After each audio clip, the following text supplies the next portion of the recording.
umwana yishwe n'inzoga z'inkorano n'abandi 37 bakaba barembiye mu bitaro. Mu bukwe bakoresheje inzoga z'inkorano none ngo hafi yabo tashye bose bari mu bitaro, naho umuto muri bo w'imyaka 13 akaba amaje kwitaba Imana. Wibuke kandi batanze imburira bavuga ko uzibishya gukora zino nzoga zikagira uwo zica zabyirengera. None mu kanya mu bukwe habaye akaga bidasubirwaho.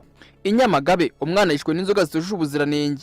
Umwana w'imyaka 13 yapfuye azize inzoga zitujuje ubuziranenge yanywereye mu bukwe, n'abandi 37 zibagiraho ingaruka zikomeye cyane kugeza amagingo ye bakaba barembeye mu bitaro. Ibi ngibi byari mu mudugudu wa Rugazi, akagari ka Sekira, mu murenge wa Sebeya mu karere ka Nyamagabe. Amakuru turimo gukesha amwe mu baturage bo muri uyu mudugudu bavuga yuko uwari ufite ubukwe ngo ajye gusaba uburenganzira ku murenge, abamenyesha yuko afite ubukwe bw'umwana we, bityo ko agomba kumuha uruhushya agakoresha inzoga n'ibiribwa byujuje ubuziranenge.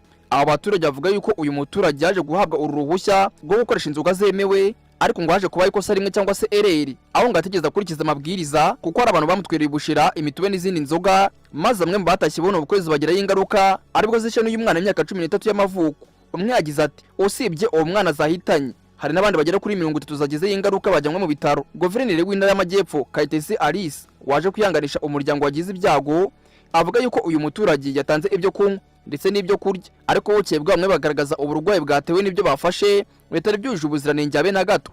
Ati twagize ibyago, umwe muri myaka 13 akaba yari umuhungu, akaba yahaburiye ubuzima, n'abandi 37 bakaba bari gukurikiranwa kwa muganga. Guverineri Kayitesi kandi avuga ko kugeza amagingo aya ngaya abarwariye kwa muganga batangiye korerwamo gakeya, ndetse nibabona bikomeje kugenda ribuze kuza kubasezera bagasubira mu macumbi. Yihanganishije kandi umuryango wabuze umwana, anifuza gukira vuba abarwariye kwa muganga. Guverineri kandi asabye abaturage gukunda ubuzima ndetse no kubusigasira, birinda ibyo kunywa ndetse n'ibyo kurya bituje ubuziranenge, kandi bagakurikiza inama bagirwa n'inzego z'ubuyobozi ndetse n'abaganga batandukanye mu gutegura amafunguro yabo. Ntacyo leta iratangaza kuri uyu ngo akoreshe buno bukwe, ndetse kukiza amagingo angana agaratabwa muri yombi. Amakuru akomeje gucicikana nuko iperereza rigikomeje kugira ngo amenye niba buno bushira ndetse n'uyu mutuye bari bazanye aribyo bishobora kuba byishe umwana ndetse bigabamanye n'abandi bantu batandukanye.